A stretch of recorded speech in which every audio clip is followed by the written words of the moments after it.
16 నెలలు జైల్లో ఉంటేనే 151 స్థానాలు గెలిచినప్పుడు అవును 5 సంవత్సరాల పాటు పాలన కొనసాగించి తాడేపల్లి ప్యాలెస్ లో నుంచి కొంపలోంచి బయటికి రానప్పటికీ జైల్లో ఉన్నా కొంపలో ఉన్నా రెండు ఒకటే అంతే. ఇప్పుడు మా వాడు బయటకు రావాలన్నా కూడా నువ్వు 1000 మంది పోలీసులు కావాలా, తోపుడు బండ్లు బంధు, షట్టర్లు వేయాలా, బార్కేడ్లు పరదా పట్ల కట్టాలా, పోలీసు వాళ్ళ వలయంలో కవచంలో పోతాడు. జైల్లో ఉన్నా ఒకటే, బయట ఉన్నా ఒకటే కదా. తాడేపల్లి ప్యాలెస్ లో ఉన్నా ఒకటే, ప్రజల దగ్గరికి రానప్పుడు ఎక్కడున్నా ఒకటే. అవును, పైన హెలికాప్టర్లు పోతా ఉన్నా కింద ట్రాఫిక్ ఆపుతాడు, పైన హెలికాప్టర్లు పోతా ఉన్నా చెట్లు నరికితివి. ఇంకా మరి మేము ఎందుకు గెలవకూడదు? వై నాట్ 175 అంటాను నేను. అది ఆయన ఉద్దేశం కూడా అదేనా? అన్న కూడా అదే కదా, వై నాట్ 175 అంటాడు కదా. మరి ఏమైతుంది? మరి ఆయన ఏంటి, మీ వేణుస్వామి గారేమో మొన్నటి వరకు మీలాగే జగన్ రెడ్డి గెలుస్తారని సడన్ గా నేను ఒక వీడియో చేశాను, మీరు చూసారో లేదో మరి. మీలాంటి ఒక పెద్దలే మీకు ఇండస్ట్రీలో ఏ విధంగా అయితే 40 సంవత్సరాలు అనుభవం ఉండదో సినీ ఇండస్ట్రీలో, అదే విధంగా 40 సంవత్సరాల నుంచి కూడా ఆయన ఇదే అంటే మరి ఈ ఇంత తాంత్రిక పూజలు అయి కాదు. అవును, ఒక సిద్ధాంతి గారిని అడిగిన, సిద్ధాంతి గారు ఏంది పరిస్థితి, ఏంది ఈ పరిస్థితి, ఏంది దేనికి పోయినాడు ఆడికి అని నేను మీకు చెప్తా ఉండు. అది ఏ గుడికి పోయింది కూడా చెప్తా, నిన్న పోయిన గుడి కూడా ఏందనేది అది కూడా నేను చెప్తా. అది చెప్పి నేను కంటిన్యూ చేస్తా. ఒక నిమిషం ఉండండి. నువ్వు దేవుడిని నమ్మేవాడికి దెయ్యాలతో ఏం పని? Point number 1. మీరు దీనికి సమాధానం చెప్పండి సార్ పెద్దవాళ్ళు. మీరు పని లేదు, దేవుడిని నమ్మేవాడికి దెయ్యాలతో పని లేదు, దెయ్యాలతో ఏమి అవసరమో చెప్పు. చూడియా, సకల శత్రు వినాశనార్థం, సకల శత్రు బాధ నివారణార్థం ప్రత్యేక పూజ నిమిత్తం అస్సాం కామాఖ్య దేవాలయానికి ప్రయాణం. ఇది వాట్సాప్ స్టేటస్. ఎవరిది? వేణుస్వామి. చూడండి, నేనేం అబద్ధం చెప్పింది కాదు, సరేనా? అదే విధంగా కామాఖ్య దేవాలయంలో పోయి పూజలు చేశాడు, సరేనా? కామాఖ్య అమ్మ దేవాలయానికి పోయి పూజలు చేశాడు. కామాఖ్య అమ్మవారి దేవాలయానికి ఎందుకు పోతారో మీకు ఐడియా ఉన్నదా? బ్లాక్ మ్యాజిక్ చేసేవాడు ఎవడైతే ఉంటాడో వాళ్ళ మ్యాజిక్ లాడ వాళ్ళ ఎంత కలేజా ఉండదు, వాళ్ళలో ఎంత శక్తులు ఉన్నాయి అనేదాన్ని ఆడ ప్రదర్శించి వీళ్ళకి నెగిటివ్ ఏదైతే ఉంటుందో ఈ నెగిటివ్ ఆడబెట్టి పాజిటివ్ వైబ్స్ తో వచ్చారు బయటికి. మళ్ళా ఓకే, అర్థమైందా? పాజిటివ్ వైబ్స్ వచ్చి ఎదుటోడిని నువ్వు బ్రహ్మాండంగా పాజిటివ్ ఉంటావు, నీలో నెగిటివ్ పెడతారు. ఓకే, నీలో నెగిటివ్ పెట్టి భయాన్ని క్రియేట్ చేసి వీడు అవసరం. అయ్యా ఒక్క మాట నాయన ఒకటి చెప్తా, ఈయన ఎవడైనా సరే పూజారి గాని, సిద్ధాంతులు గాని, వేద పండితులు గాని ఎవరైనా పూజ చేసేవాళ్ళు ఏం పెడతారయ్యా? నైవేద్యం కాదు, హోమగుండం పెడతారు. దాంట్లో వేసే సామాగ్రిలు అన్ని తెచ్చుకుంటారు. ఆవు నెయ్యి, దినుసులు అన్ని తీసుకొస్తారు. దినుసులు ఏంటియో అన్ని తెచ్చారు కదా, జాకెట్ ముక్కలు అవి, అన్ని కొబ్బరి ముక్క, కలిశాలు గిలిచాలు పెడతారు. ఈడేం చేస్తాడయ్యా? చికెన్ పెడతాడు, చేపలు పెడతాడు, మటన్ పెడతాడు, మందు పెడతాడు. నువ్వు పూజ చేసుకుంటావు అంటే నువ్వు వైన్ తాగుతావా, విస్కీ తాగుతావా, నా బ్రాండ్ సింగల్ మాల్ట్ తాగుతావా, డబల్ మాల్టా, జానీ వాకరా, శివాస, గోల్డ్ లేబులా, బ్లాక్ లేబులా, అది ఈడు తాగుతాడు, వాళ్ళకు పోతాడు, ఓడు తింటాడు, ఈడు తింటాడు. తిని ఊళ్ళ పియ్యంతా తిని ఏ విధంగా ఉన్నాడు, వాడు ముఖం చూడు ఎట్టున్నది ఒకసారి.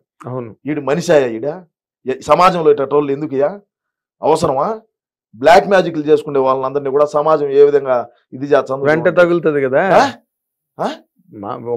మన పల్లెటూళ్ళలో అయితే చూస్తే, పల్లెటూరులో మా రాయలసీమ పక్క అయితే ముందు పక్క ఉండే పూలను 3 రాళ్ళు దుబ్బుతారు.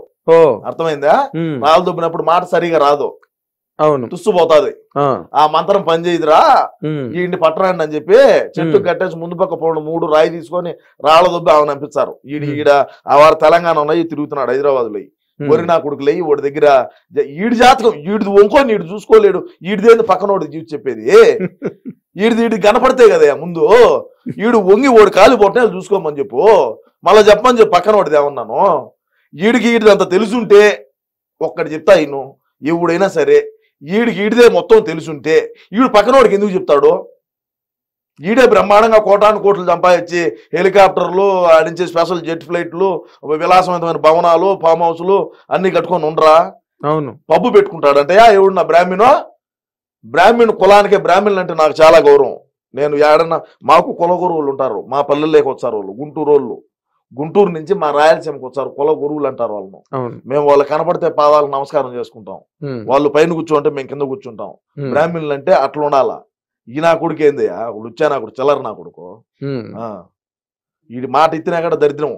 మరేంటి అసలు ఆవిడేమో రోజా గారు నాకు తెలుగుదేశం వాళ్ళతో ఏ ప్రాబ్లము లేదు, ఉన్న ప్రాబ్లం అంతా మా వైసీపీ వాళ్ళతో నేను ఎక్కడో మాట్లాడినట్టుగా వీడియో ఒకటి. నాగేంద్ర గారు వాస్తవమే, వైసీపీ వాళ్ళతోనే ప్రాబ్లం మా పార్టీలో మాకే. ఎందుకంటే 40 లక్షలు లెక్క అడిగితే ఏం ప్రాబ్లం రాదా? ఒక దళితుల దగ్గర నామినేటెడ్ పోస్ట్ కి నువ్వు ఒక మున్సిపల్ కౌన్సిల్ పోస్ట్ కి 40 లక్షల రూపాయలు నువ్వు లెక్క వసూలు చేసినావంటే నువ్వు ఎంతో ఏ విధంగా ఏ రకాన నువ్వు సంపాదించుంటావో. ఇంకేమో పర్యాటక శాఖ మంత్రిని ఇచ్చారు, రాష్ట్రానికి పర్యాటకులు వచ్చేట్టుగా పాలన చేయంటే ఈమె పర్యటన చేరిపోతుంది. ఆ శేఖర్ మాస్టర్ నేర్చుకొని దుబాయ్ పోతుంది, లండన్ పోతుంది, ఆఫ్రికా పోతుంది, జింబాబే పోతుంది, శ్రీలంకకు పోతుంది, థాయిలాండ్కి పోతుంది. రాష్ట్రాన్ని పర్యాటకులు వచ్చేట్టుగా చెయ్యి. మన రాష్ట్రానికంటే ఏమో పర్యటన చేయకపోతుందన్నా, ఏం చేయాలన్నా చెప్పు, ఏం చేద్దాము. అదే విధంగా చూసుకుంటే నగిరిలో ఏం అధికారంలోకి వచ్చిన తర్వాత మా పార్టీ అధికారంలోకి వచ్చాక శాసనసభ్యురాలుగా ఉండింది, ఆ తర్వాత మంత్రిగా ఉండింది. నియోజకవర్గాన్ని ఏ విధంగా ఆయన అభివృద్ధి చేసిందంటే శూన్యం. 500 లీటర్లు ట్యాంకులు ఉంటాయి తెలిసిన, వాటర్ ట్యాంకులు. ఆ వాటర్ ట్యాంకులు ఓపెన్ చేయని పోతుంది. ఇప్పుడు దళిత వాళ్ళు ఉంటాయి, హరిజన్ వాడ గిరిజన వాడ ఇవి ఉంటాయి కదా, వాళ్ళు 500 లీటర్ల ట్యాంకర్ ఒకటి తెచ్చేది, ఒక ట్రాక్టర్ ఒక ట్యాంకర్ నీళ్లు తెచ్చేది, కింద ఊరికే తెత్తున ఒక ఇది వేసేది దిమ్మి మాదిర, దాని మీద ట్యాంక్ పెట్టేది, 3 పక్కల 3 కుళాయిలు పెట్టేది. ఆ కుళాయిలు ఓపెన్ చేయని పోతుంది. ఇది మా బతుకైపోయా. ఇదే పరిశ్రమలు తేవటం, ఇదే అభివృద్ధి చేయటం. నువ్వు అటోళ్ళు నీకు ఓట్లు ఎచ్చరా? నిన్ను నమ్ముకొని నీకు ఓట్లు ఇచ్చే నువ్వు చేసే పనులు నువ్వు చేసివి. నువ్వేమో కొడుకేమో ₹1 కోటి పైన పెట్టి కారు తీసిచ్చివే, నీకు ఓట్లు వేసిన ప్రజలు ఏ విధంగా ఇదవుతారండి? ప్రజలు ఎటన్నా సావని, మనకు అవసరం లేదు. మనకు ప్రోటోకాల్ ఉండాలి. మనం కాళ్ళ మీద కాలు వేసుకోవాలా, కారులో కూర్చొని పోవాలా. కాళ్ళు ఎట్ట కూర్చుంటా తెలుసా? కారులో కూడా నీకు కాళ్ళ మీద కాలు వేసుకొని కూర్చుంటుంది. కాళ్ళ మీద కాలు వేసుకొని డాష్ బోర్డు తగిలించాలి. ఈ కాలు డాష్ బోర్డు తగిలించి ఆమె కూర్చుంటుంది. ఆమెను కూర్చుంటుంది. ఇంకా తిరుమలకు సోమవారం వచ్చారా, మంగళవారం వచ్చారా, బుధవారం వచ్చారా, శనివారం వచ్చారా రాండి అంటారు. ఆమె తిరుమలకు దర్శనాలు కింద నుంచి బస్సు పెడతాది. ఒక్కొక్కరికి 20,000 30,000 తీసుకుంటది. కోట్లు సంపాదించింది. అన్నగారేమో మైనింగ్ గ్రావెలు ఆ నుంచి వచ్చి ఇసుక అక్రమంగా దాటియటం, అక్రమంగా ఎర్రచందన రవాణా, బార్డర్ దాటియటం. నగిరే కదా, నగిరి దాటితే తిరువల్లూరు ఆడనే పోటీ చేస్తుంది ఇప్పుడు మళ్ళా. తిరువల్లూరు కాట్పాడి ఆ 2 గడ తమిళనాడులో. ఇప్పుడు ఆ 2 గడ ఎవరు సలవమనే ఫండింగ్ చేశాడు. ఇప్పుడు వాళ్ళేమో బార్డర్ దాటిస్తారు. వాళ్ళ పని వాళ్ళదే, అన్నగారి సంపాదన అన్నగారిదే, ఏమో సంపాదన ఏమదే, మొగుడు సంపాదన మొగుడిది. వీళ్ళు యాడ గ్రావెలు ఓనా. నీకు ఒకటి తెలిసిన, తమిళనాడుకి ఒక్క రోజుకి 300 టిప్పర్లు ధరించది గ్రావెలు మట్టి తమిళనాడుకి. ఇప్పుడు నువ్వు అపార్ట్మెంట్ కడుతున్నావు, కింద నువ్వు పిల్లర్లు వేసినప్పుడు మళ్ళా దాన్ని అంతా ఇది చేద్దా, పూడ ఇద్దా, పూడుపు కానీ మట్టి అంతా కొండలే కదా నీకు. నగిరి పుత్తూరు కాడించి ఆ మొత్తం అన్ని కొండలే కదా, కొండ ప్రాంతం. ఆ కొండకు మళ్ళీ ఇటాచీలు పెట్టి రోజుకు 300-400 లారీలు ఆ రోడ్డు బడిగా పోతా ఉంటాయి. తెలిసిన నీకు? విన్నాను. 300 లారీలు, ఒక్కొక్క ట్రక్ 30,000. రోజుకి ఎంత లెక్క సంపాదించారో వాళ్ళ అన్నగారు అర్థం చేసుకో. మళ్ళా మైనింగ్ కసర్లు ఉంటాయి. మైనింగ్ కసర్లు తెలుసా? జిప్స్ వచ్చేది ఆ ఏరియాలో ఎక్కువగానే ఉంటాయి. ఎందుకంటే కొండ ప్రాంతం కదా. వాటిని ఏమంటారంటే బెనిగిల్ రాయి అంటారు. పెద్ద పెద్ద ఉంటాయి. ఆ కసర్లో వేసినావంటే రాయి అంతా క్రష్ అయిపోయి నీకు చిప్స్ మాదిరి అంతంత ఇవి వస్తాయి అనమాట. రోడ్డు వేసేటప్పుడు ముందు అది దోలుతారు. ఇప్పుడు ఏమన్నా మనం రెస్టారెంట్లోనూ పాడు చూసినామంటే అది పోసుంటారు ముందు పక్క. పోసే ఆ క్రషర్ల వల్ల కూడా వాళ్ళు కన్నా పన్ను కన్నా వీడికి చిస్తు కన్నా కట్టుకుంటా ఉన్నాడు అనుకో. ఇప్పుడు రోజా చారిటబుల్ ట్రస్ట్ అని పెట్టింది. రోజా చారిటబుల్ ట్రస్ట్ ఎవడికో ఒక పూట అన్నం పెట్టిన పాప అయితే పోలేదులే. అన్నా క్యాంటీన్ లో పెరిగి దుబ్బినాము చంద్రబాబు నాయుడు పెట్టినట్టు. పేదోడు అన్నం తింటే మాకు నచ్చదు కదా, మేము ఎందుకు పెడతాం అన్నంగానే. రోజా చారిటబుల్ ట్రస్ట్ కు రోజుకి 5,000 లెక్కియాలి మీరు అంటే. వీళ్ళు 5 ఏళ్ళు ఎట్లా సస్టైన్ చేయగలుగుతారండి? బికాస్ ప్రతిపక్ష హోదా కూడా రాలేదు కదా. దాని మీద మీదైన కామెంట్ ఏంటి? ఏమంటే హైదరాబాద్ బేస్డ్ ఇంకో 10 యూట్యూబ్ ఛానల్స్ వస్తాయి. అదొకే యూట్యూబ్ పెట్టి ఉపయోగం. దాంతో విషయం చెప్పాలని ట్రై చేస్తారు, తీసుకెళ్లి ముడ్డు బావలు నొక్కుతారు నిజం ఇదే అని చెప్పి.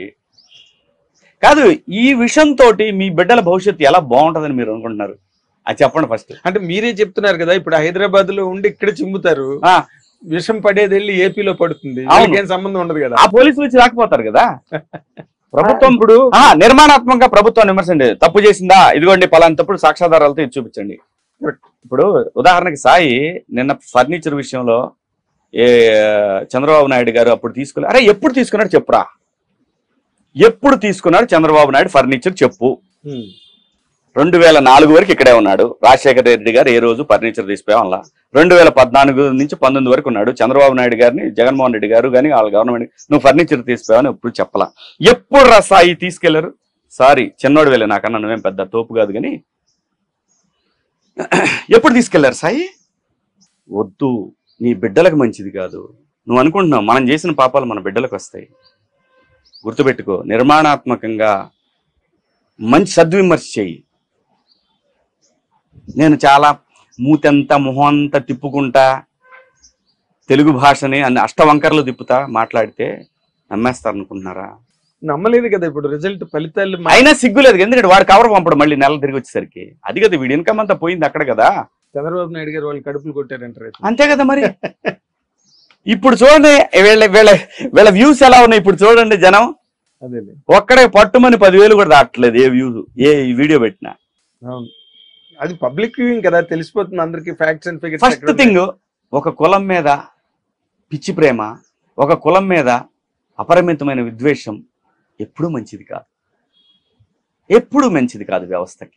ఇప్పుడు అన్నిటినీ కులాభిమానం ఉండాలి కానీ కుల దురభిమానం ఉండకూడదు. అంత దురభిమానాన్ని పెంచుకోకూడదు మనం. ఏ కులమైనా సరే. ఎంతో మంది పన్నులు కడితే జిల్లా పరిషత్ స్కూల్లో చదువుకొని ఇక్కడ రాకొచ్చాం. మీరైనా నేనైనా అందరూ అంతే. ప్రభుత్వ పాఠశాలలో చదువుకొని అన్ని కులాల పన్నులు కడితేనే కదా. కులం ఏంట్రా బాబు? దాన్ని ఒకదాన్ని హైలైట్ చేస్తూ నాకు ఇప్పుడు కూడా ఆశ్చర్యకరమైన విషయం ఏంటో తెలుసా అండి, ఉండవల్లి అరుణ్ కుమార్ అనేటువంటి వయసు మళ్ళిన కుళ్ళు బుర్రతోటి ఆ మనిషి 2 స్ట్రైట్ మాటలు మాట్లాడి 200 వంకరల మాటలు మాట్లాడతాడు. ఈ వయసు ఏంటి సార్ మీది? నిన్నెవరో ఒక ఆవిడ వీడియో కూడా పెట్టారు, అదే అప్పుడు ఎందుకు చెప్పలేదు దీని ఖరీదులు దాని ఖరీదులు. అతను ఏమన్నాడు తెలుసా, మీకు ఒకటి చెప్తానండి. ఇంకొకటి విషయం అంటే ఇప్పుడు ఇతనికి అర్బన్లో ఉందనుకుంటున్నారు. అది మీరు అందరు నన్ను తిడుతున్నారు, ఏంటంటే మీరు రాయమండ్రిలో కూర్చొని మీరేంటండి ఎలా మాడతారు, ఒకసారి పల్లెటూరు వచ్చి చూడండి సార్ ఎంత ఉందో. దింపారు కదా సార్ బాగా జనం పల్లెటూరులో కూడా. సార్ మీకు పిల్లలు ఉన్నారు, మనవాళ్ళు ఉన్నారు, నిజం మాట్లాడండి సార్, నిజాయితీగా మాట్లాడాలనుకుంటే. మీరే వానప్రస్థంలో ఉన్నాను, నేను రాజకీయాలు మానేశాను అని చెప్పారు. కుళ్ళు ఎందుకు మాట్లాడతారు సార్? ఇది భావితరాలు భవిష్యత్తు అండి. మీరు పోతారు, మీ తర్వాత మేము పోతాం. మనం పోయేటప్పుడు ప్రశాంతంగా పోవాలి. కుళ్ళి చచ్చే సావు మనకొద్దు సార్. ఆ తెలకపల్లి రవి అని ఉంటాడు, ఒళ్ళంతా విషం ఆయనకి, రవి గారికి ఒళ్ళంతా ఆంధ్రప్రదేశ్ మీద, చంద్రబాబు నాయుడు ప్రభుత్వం మీద మొత్తం ఎట్టకారం విషం. వారికి ఎందుకో అంత కసి నాకు అర్థం కాలేదు. ఎందుకు సార్? పాస్ట్ వీడియోలు మొత్తం తీసి చూడండి, అంత విషయం ఎందుకు అంటున్నాను. ఏంటి నువ్వేనా ఆపగలవా? నేనేమన్నా ఆపగలనా? నేను జగన్మోహన్ రెడ్డి గారిని విమర్శిస్తాను, దానివల్ల జగన్మోహన్ రెడ్డి గారి విజయం ఆగుద్దా? లేనిపోయిన మాటలు మాట్లాడి నేను చెడ్డోడిని అవ్వకూడదుగా. మీరు చెడ్డవడం తప్పితే దానివల్ల ఒరిగేది ఏంటి? రవి గారికి ఒరిగేది ఏంటి? వారి వయసు ఎంత, వారు ఎక్కడ పనిచేశారు, ఎటువంటి కమ్యూనిస్టు భావాలతో పనిచేసి చివరికి 2004 నుంచి ఒక్కసారి మీ జర్నలిజం, మీ వ్యూ ఒక్కసారి చూసుకోండి. మీ మనవాళ్ళని అడగండి చెప్తారు వాళ్ళు, మీ బిడ్డలను అడగండి చెప్తారు వాళ్ళు. ఎవరి కోసం సార్?